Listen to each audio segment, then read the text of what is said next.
اور اس سے زیادہ خوشی کی بات یہ کہ نبی محتشم صلی اللہ علیہ وسلم نے اپنے دست مبارک سے خود یہ چادر پہنائی۔ دست مبارک کی نزاکت، لطافت اور رعنائی نے بچے صحابیہ کا دھیان اپنی طرف کر لیا۔ بسم اللہ الرحمن الرحیم، الحمدللہ رب العالمین، والصلاة والسلام علی خاتم النبیین۔ نبی کریم صلی اللہ علیہ وسلم نے فرمایا، ام خالد کو بلاؤ۔ امتا بنت خالد ایک چھوٹی سی بچی ہے جن کے والد خالد بن سعید اور والدہ امیمہ بنت خلف الخزائیہ، یہ قدیم الاسلام ہیں۔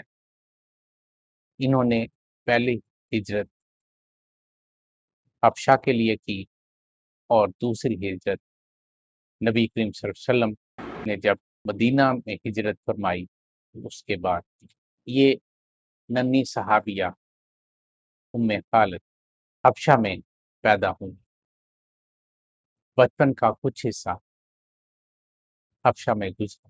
حبشی زبان کے کچھ الفاظ انہوں نے سیکھ لی۔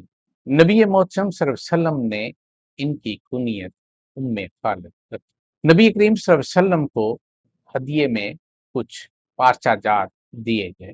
ان میں سے ایک سیاہ ریشم کی شال ہے جس پر پیلا اور سرخ کڑھائی کا کام ہوا ہے۔ نبی محتشم صلی اللہ علیہ وسلم نے اس شال کو اپنے ہاتھوں میں لیا اور صحابہ کرام سے پوچھا، تم اس شال کے حقدار کسے سمجھتے ہو، کسے دی جائے؟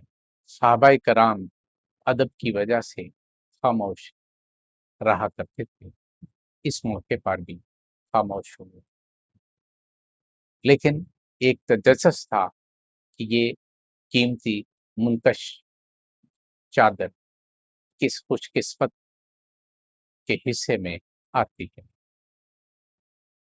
نبی کریم صلی اللہ علیہ وسلم نے ارشاد فرمایا، ام خالد کو بلاؤ۔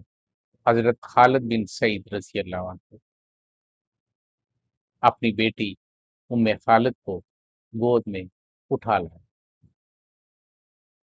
نبی کریم صلی اللہ علیہ وسلم نے وہ شال ننھی صحابیہ ام خالد کو اپنے دست مبارک سے پہنائی۔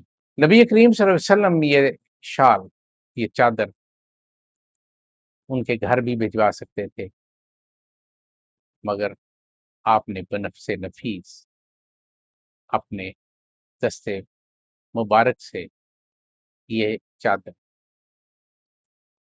ام خالد کو عطا۔ ام خالد کی پیدائش حبشہ میں ہوئی اور وہیں پہ آپ نے کچھ حبشی زبان کے الفاظ سیکھ لیے۔ قربان جائیں نبی کریم صلی اللہ علیہ وسلم کے جو مینرز اور ایٹیکیٹس کی فارمولیشن کی ہے۔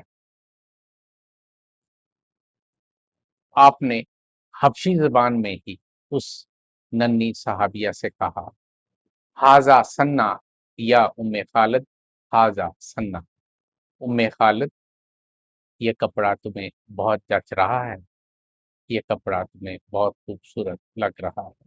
آپ صلی اللہ علیہ وسلم نے یہ چادر پہناتے ہوئے اس بچی کو دعا دی کہ تم اس چادر کو لمبے عرصے تک پہنو، یعنی تمہاری عمر طویل ہو۔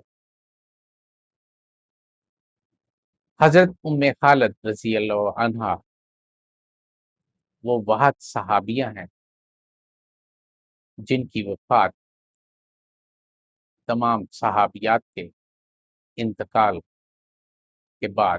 ام خالد نے یہ خوبصورت چادر جب زیب تن کی تو بہت خوش ہوئی۔ اور اس سے زیادہ خوشی کی بات یہ کہ نبی محتشم صلی اللہ علیہ وسلم نے اپنے دست مبارک سے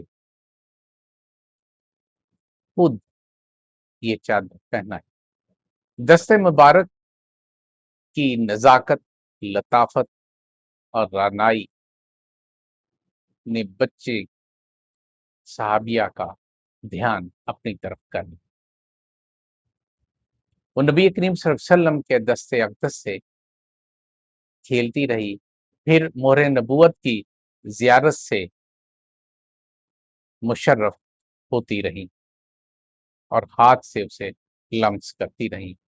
جب ان کے والد خالد بن سعید رضی اللہ عنہ نے یہ منظر دیکھا تو اپنی بچی کو منع کیا، مگر اللہ کے رسول محترم صلی اللہ علیہ وسلم کی شفقت، رحمت اور بچوں سے پیار کو ملاحظہ کیجیے، آپ نے خالد بن سعید کو روک دیا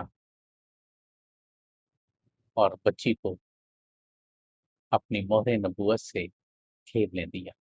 نبی محتشم صلی اللہ علیہ وسلم کائنات کے مصروف ترین شخصیت، آپ صلی اللہ علیہ وسلم ان مصروفیات میں نہ اپنی وفاؤں کو بھولتے ہیں، نہ اپنے جانثاروں کو بھولتے ہیں، نہ ان کے بچوں کو بھولتے۔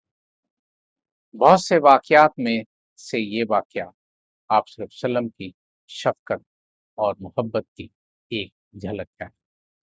ام خالد اپنے والدین کے ہمراہ جب حبشہ سے روانہ ہونے لگے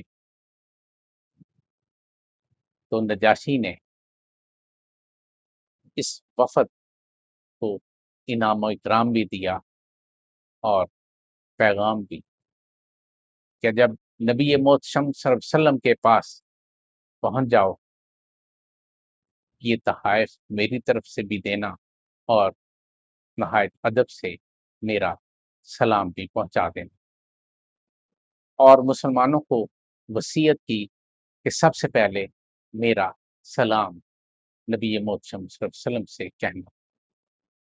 ام خالد اس وفد میں موجود ہیں، ان کے دل میں یہ خواہش پیدا ہوئی کہ وہ نجاشی کا سلام سب سے پہلے نبی کریم صلی اللہ علیہ وسلم کو پہنچائے۔ نبی کریم صلی اللہ علیہ وسلم نے مہاجرین حبشہ کا استقبال کرتے ہوئے فرمایا، مجھے یہ پتہ نہیں چل رہا کہ مجھے سب سے زیادہ خوشی حضرت جعفر کے واپس آنے پر ہو رہی ہے یا خیبر کی فتح کی ہو رہی ہے۔ ام خالد رضی اللہ عنہا کو یہ اعزاز حاصل ہے کہ نجاشی نے جو امانت وفد کے سپرد کی تھی، ام خالد رضی اللہ عنہا نے سب سے پہلے نبی کریم صلی اللہ علیہ وسلم کی خدمت اقدس میں پیش کی۔